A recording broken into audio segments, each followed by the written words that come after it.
My twin sister, May, and I are identical.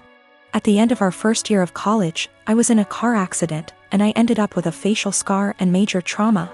I started seeing a therapist because of the nightmares and the fact that I was panicking anytime I got into a car.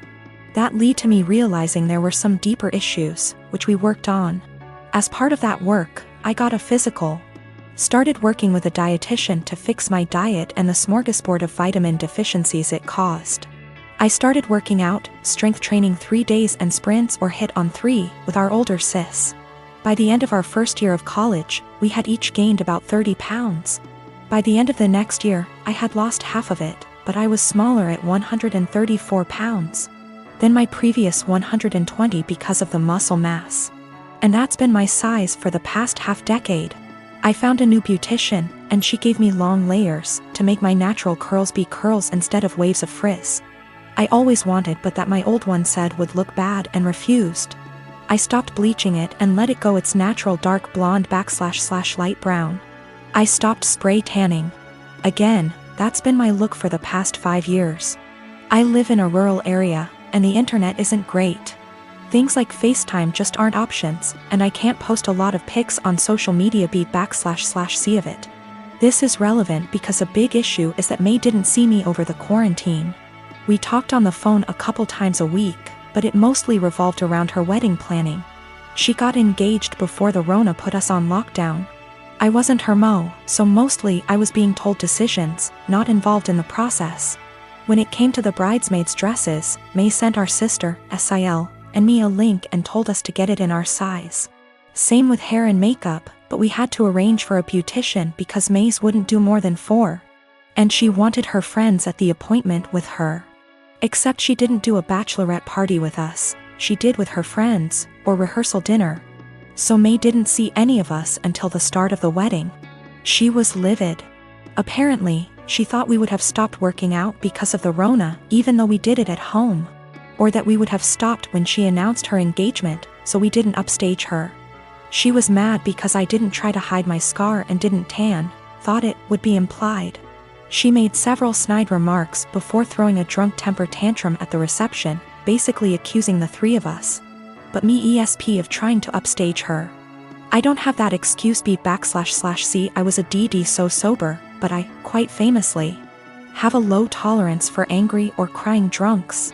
I told her, if you're so insecure, you should have got off your ass instead of expecting us to lay on ours to make yours look better. It only got worse. Our family is on my side /C I didn't start it or do anything. But his family and her friends are giving me shit. I have this vegan coworker, we'll call her Vegan, who is very active on FB and in the office about being vegan and how cruel farming is and everything. Each to their own. I don't necessarily disagree with her views on animal cruelty, but here's the thing, I'm a hunter. Not a trophy hunter, but I do shoot feral pigs, rabbits, ducks, introduced, classified game ducks, and foxes, and I fish too. All except for the fish are classified as pests. Foxes especially kill native wildlife and farm animals, and farmers will often put you up on their property for free to hunt them. I have passed tests here, especially for identification of game ducks versus protected species and practice ethical hunting. Allow the animal to have a fair chase, no dogs or tracking devices. Practicing marksmanship and dispatching prey swiftly and humanely and not wasting the meat. None of that is obviously good enough for Vegan. When she first came onto the team and told everyone she was vegan, I kept my mouth shut about my hunting. I also think she's really intolerant because she preaches to people about how going vegan will help with their various ailments, and always turns up her nose at people heating up meat in microwave. As a result, we've kind of consciously started excluding her when we get up for lunch. However, last year I started going hunting more regularly with a work friend from another department, whose uncle owns a farm where feral pigs and like are an issue, and he often swings by to have a chat about guns and bows and our next trip. And she found out I was a hunter. This isn't even at our desks, it's in the kitchen area that has tables and stuff, and we sometimes eat our lunches together.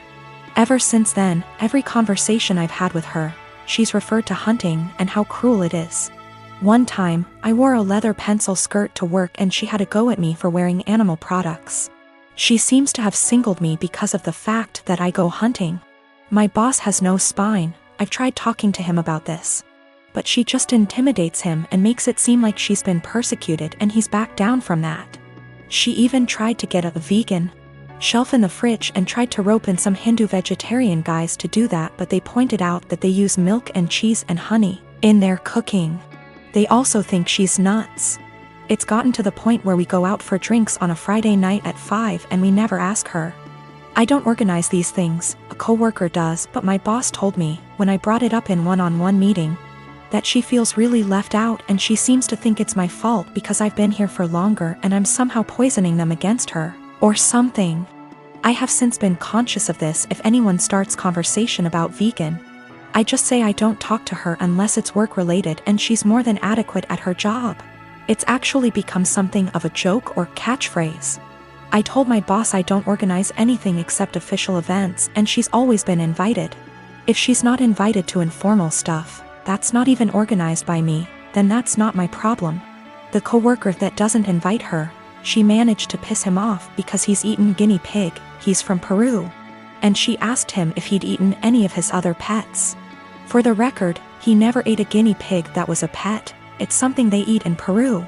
Whenever she brings up hunting or anything, I just point blank ask her there was anything work-related that she wanted to talk about, and if there wasn't, I would start talking to someone else or just walk off. I have asked her multiple times to keep conversations work-related. I never start a conversation with her at all. Most of the time, she pounces when I'm in the kitchen making tea, getting water, or just stretching my legs. One time last week, a group of us were talking and she got up to join the discussion. A horrible silence fell over the group to the point where I just excused myself and went to my desk, and so did a few others. It all came to a head in our team meeting today when our boss, usually at the ends, asks if there's any positive news or celebrations outside of work people want to share, like engagements, marathons, charity appeals, etc., and vegan sarcastically asked me how many lives I'd taken last weekend. I got annoyed and said her constant badgering me about my hobbies and choice to eat meat was discriminatory and bothersome, and that unless it was work-related, she was not to engage me in conversation otherwise, and told our scribe to put that in the meeting minutes. She seemed a bit shocked by that, and my boss looked uncomfortable but said fair enough. I thought that was the end of that, but the right before our boss went to close the meeting, 2 other coworkers also put their hands up and asked vegan to only engage them in work-related discussions, and that they were also uncomfortable being given non-medical health advice pertaining to their choice to consume meat and their diets. Again, boss looked uncomfortable but asked vegan to respect their wishes and closed the meeting. Vegan didn't look anyone in the eye after that but headed straight to the bathroom. My boss was trying to get one of the coworkers to see if she was okay, and I think one of them eventually checked up on her, but she was in a cubicle and asked to be left alone. She eventually came out and asked my boss to leave early, which she did. I feel awful now. She embarrassed me in front of my team with the lives taken comment, so I pushed back, but I am caught between not wanting her to miserable and not wanting anything to do with her at all. A few of my coworkers and I ended up in a proactive conference call after this with HR, who basically said that always been subjected to unwanted advice and jabs about eating meat was not okay. But some mediation was in order to ensure cut the tension in the workplace.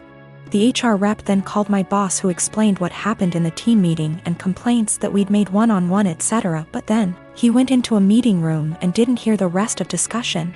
I don't know what to do, assuming she comes into work tomorrow, or if I should even talk to her at all. I had a 1967 Impala 4-door that I bought in February 2019. A couple months ago I bought my first house that had a 2.5 car garage. I moved the car in and started tearing it down for a complete restoration. I had the body in one bay and the chassis in another, plus the whole garage filled with parts. About 2 months ago my girlfriend came to live with me during this whole crisis, and the whole time has hated that car. She wants to park in the garage, but I have 2 acres of land with a lot of nice places to park under shady trees, or hell, even in the barn if it has to be inside. I tell her tough luck, it's my house and it's not like I can just throw it back together real quick. Anyways, I was out of town for a couple days on a business trip for the small local company I work for. When I got back, my girlfriend was all smiles, making me food all the time, doing all the chores, all that. I thought maybe she just was happy to have me home, but then I realized that I didn't see her car in its usual spot. I asked her where she parked so I could make sure I mow that area and keep it clean, and she said not to worry because she parked in the garage. I asked how and she told me to go check it out. Turns out that while I was gone she hired some people to come over and move everything related to that car, including the drivetrain, body, and chassis and all parts, and take it to the local dump / scrapyard. I was absolutely dumbfounded. I had spent over $11,000 on that car including new parts, services, and the car itself. I told her that I was going to be taking her to court for that and she brushed me off like I was being dramatic. I told her that it's done between us and to pack her things and leave. I admit I was really angry, but I did end up getting a lawyer. And as I have all the receipts for all that money spent and I have her on my house's security cam footage letting the guys in and watching them take it all, I think I can win. Her family and friends are absolutely blowing me up saying it's just a stupid old piece of junk, and that she cannot pay back all that money I spent, and that I should just let it go. But I have been putting all my time, effort, and money into that car for 1.5 years now, and god damn it if I am not going to get justice for what she did. I got a call from her mom about 20 minutes ago and she told me that I was ruining her daughter's life over a stupid car. I told her she ruined her own life. I've been gathering documentation and stuff and I'm about to head down to the police station and file a report, as suggested by Lots here. Went to the police station last night, was told to come back in the morning. Just got back and filed an official report against her for grand larceny and grand theft auto. I showed them all the receipts I had for the car and the footage of her letting the guys come and take it, as well as the title for the vehicle in my name. They said they will be in contact with all 3 parties, me, XGF, and junkyard guys, soon, and they will hopefully be able to recover some or all of the car. Just have to wait now. The junkyard guys apparently were in the middle of hiding it when the police came to ask them questions. It was on a forklift and they were gonna put it on top of a pile of cars that was hidden behind more piles of cars. They said it was theirs and they had the title, but obviously didn't have the title for it, and since they matched the VIN on the chassis and body to the VIN on my title, it was obviously mine. I know at least one person there has been arrested. I think he was in the camera footage I talked about earlier, but if it was the boss or whomever or even his specific charge. They also told me they would be looking into this specific junkyard for any other vehicles reported stolen. They said they haven't been able to get in contact with my ex just yet, but they're working on it. I'm just so glad they found my car. Luckily, I made quite an album of pictures detailing me tearing down the car, and so I can use that to prove what parts they had were mine, so I can hopefully get most or all of it back. Police haven't let me take it back home yet, as they say it is evidence or something, so hopefully I can get it back eventually. Thank you all so much for the support and advice. Yesterday, I wanted to surprise him by cooking one of his favorite meals, and although I was busy, I took time off work to cook. I even went grocery shopping to get what I needed. Later, as I was setting the table, his mom called. I told him he didn't have to answer, but he did. Like usual, she asked what we were having but acted surprised that I cooked this meal. She then went on to tell him she cooked meal and told him to come over. He said okay, which shocked me. I said, seriously? As he started dressing up getting ready to leave. He told me no offense, but this meal that his mom cooked was even more of a favorite than the one I cooked, and grabbed his keys and left. I felt awful. I took his plate and threw it out, then ate my portion. As I was about to put the plate in the dishwasher, he got home looking angry, saying his mom lied about cooking that favorite meal and used it as an excuse to force him to eat dinner with her. I was shocked, but he sat down telling me to go ahead and reheat dinner. I told him no dinner after he abandoned it. I threw it out. He said what? And I told him he disrespected my time and effort and chose to go eat with his mom instead. He began yelling at me, asking if I really did that, then called me petty and horrible, then went upstairs saying what I did was 100 times worse than what his mom did. I definitely feel like I let my anger and frustration get the best of me, but it really felt unbearable having to live like this for so long. By the way, I'm 26 and he's 28. To make one thing clear, and that's the fact that my husband only does this when it comes to food. He lived with his mom, attended community college, and loved and still loves her food and is used to it. She gave me recipes to make and I try to do that, but he keeps switching homes just to eat what he feels like. I will be sitting down with my husband soon. After he breaks the silence, I'm just giving him the space he said he wanted.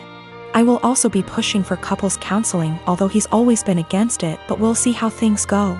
I'm not gonna lie, I still feel upset and like my efforts aren't being appreciated. His mom is definitely onto something with her little upsetting stunts. I realize how important boundaries are, but also realize how enforcing can be difficult. I'm hoping and praying that we will tackle this issue so that our marriage won't suffer. But if he's still somehow unable to do his part, then that's on him, and I'm no longer willing to go through similar stuff and just take it.